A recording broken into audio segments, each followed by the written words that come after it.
Welcome to the Red Half of Sheffield preview pod. Back to preview another one. We're getting into the thick of the season, if you want to call it. Next opponent, little Stoke City. On this is next Saturday, Middlesbrough, the midweek game. I'll also preview that. I don't know when these are coming out, so chronological order. This should be after the Borough preview. Today I'm joined by Sam from the Pundits. Sam, how are you doing this very early morning in the States and early afternoon in UK? I'm doing really well, thank you. Thank you for having me on. Yeah, no problem. Well, let's get right into it. How has Stoke's season started this season? Are you happy?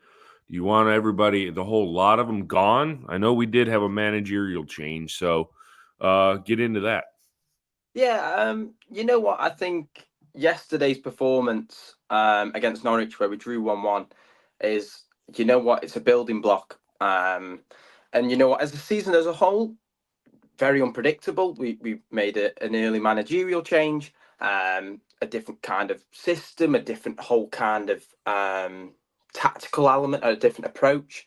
And you know what? There's yesterday's performance and performances that we've had under Narcis Palach have, shown glimpses of something that's promising. But Luke, Stoke have been in the Championship now in their seventh season, and the six other ones, there hasn't been too much improvement there. We've been looking down at relegation and never looking up, and it's been, that's the big thing. And I think this season, one of the main things is just that improvement. And I think Narcis Palach, with what he's implementing and the performances that we've had, could possibly show an improvement. And I really hope so.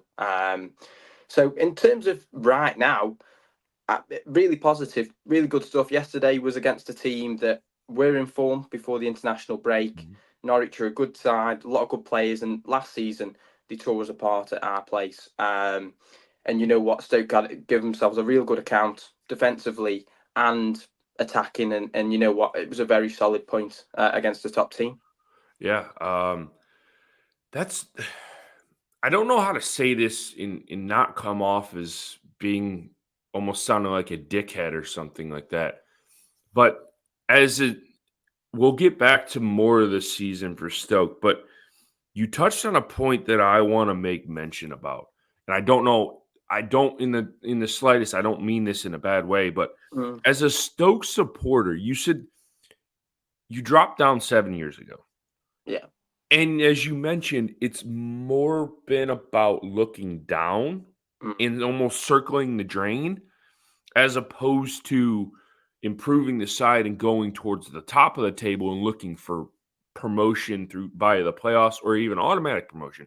What like do you feel like at times that Stoke were almost a rudderless team that were floating about in the championship? And what can you tie that to where there really hasn't been a playoff challenge over the last 7 years? Yeah, I mean, a lot of Stoke fans would agree that in a way it's just been a cycle, and it's been a very strange one. I think every season's obviously been different, but at the end of the day, had the same outcome. Mm, And it's been, I'm not 100% of how many managers we've had, but in the Championship, it's gone where we've kind of had a manager, he's had a bit of time, he's had his summer window, then he gets replaced, and then that man, the one that comes in has to see out that season. Then it has a chance to bring in his players, bring in his style, and then a season later, or even during that season, then he gets replaced. And obviously, we've seen that with Stephen Schumacher. So it's been kind of a bit of that, a bit of a cycle of managerial changes. And obviously, last season was a bit of a different approach in terms of transfers. It was a lot of players from abroad who, you know what, some have done really well. It's been great to see. Some maybe didn't, and I do think, I don't know, maybe I'm a bit too optimistic. And every season, I think, oh, there's something different. But there is a different style, different approach right now under Narcis Palach. But I just think, I don't know what Stoke fans would say, but we've obviously become a bit of a consistent in the Championship. We yeah. obviously dropped down, and there was the expectation of right, let's get back up. Let's show us what we're made of. But obviously that's gone now. There's not really any expectation that we are guaranteed to be in there. There's a lot of Mhm. top teams, Sheffield United included, that are far more consistent than we've been in the last 6 seasons. So I just think that it's one of them where it's been a bit of a cycle, a bit of a constant similarities between all the seasons. The only difference this season is we made the change very early in the Yeah. season. So Narcis Palac has got the January transfer window to then bring in a couple of his Yeah. players as well. But he's already got them playing some good, decent football defensively and attacking. So for me, maybe some Stoke fans will want higher, but I just think if we can get top half this season, if we can show that improvement, it's a stepping stone for something better. Yeah. Yeah. As you mentioned, it's when I started following football, Stoke were such a stalwart in the Premier League, and then they Mm, dropped down, and then you just, as you mentioned, they're just. I feel bad saying this, but it's like one of the first. They're one of the first teams that I put on if like the preseason when I'm making my preseason table, mm, like Stoke, 12th to 14th. It's kind of like yeah. Preston, 12th to 14th, Bristol Mm, City, 12th to 17th.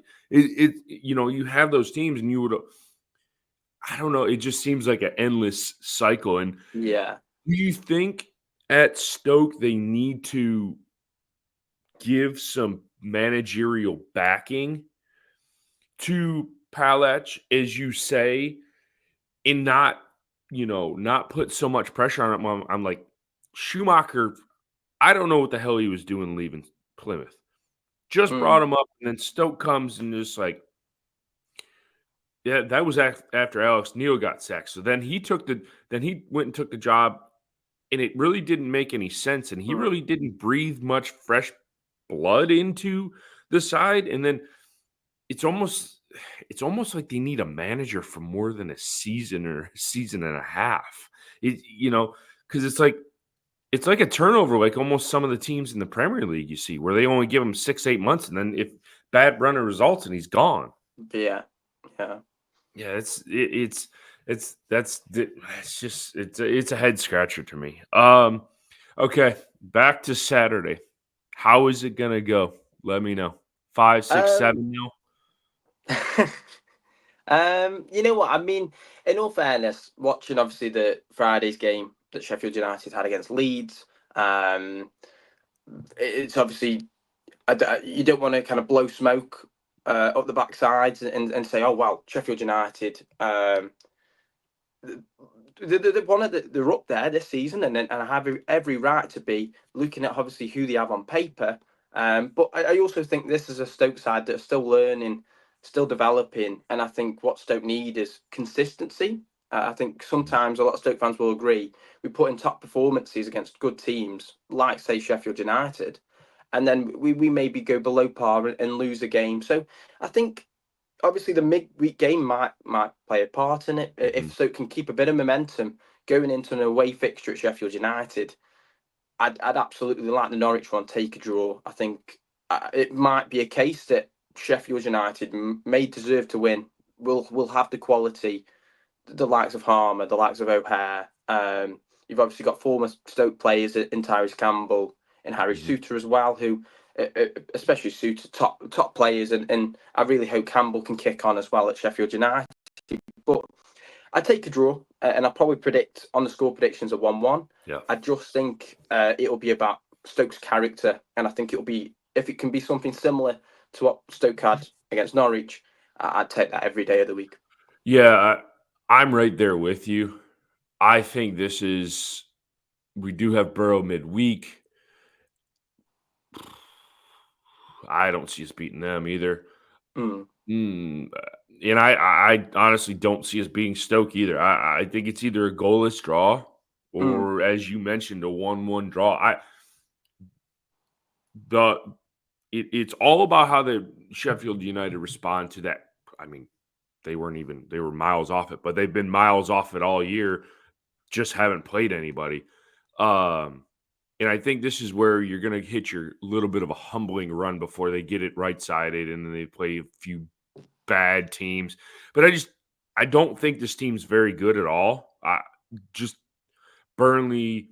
There's too many other teams that are a lot better than Sheffield United. I just think they don't score enough goals, and they don't concede. We've only conceded 5 goals through 10 games we've played now. I just don't think that's why I think it could be a 0-0 draw, because if you guys aren't kicking on, and you're wanting to not necessarily take a hammering. I don't see us hammering anybody. But if you know what I'm talking about, where, if you don't want to concede an early one, and then you think it's gonna pull you out, and you're gonna concede a few more, and you play more defensively sound. Yeah, if we don't have a goal by 60th minute, we're not gonna get a goal.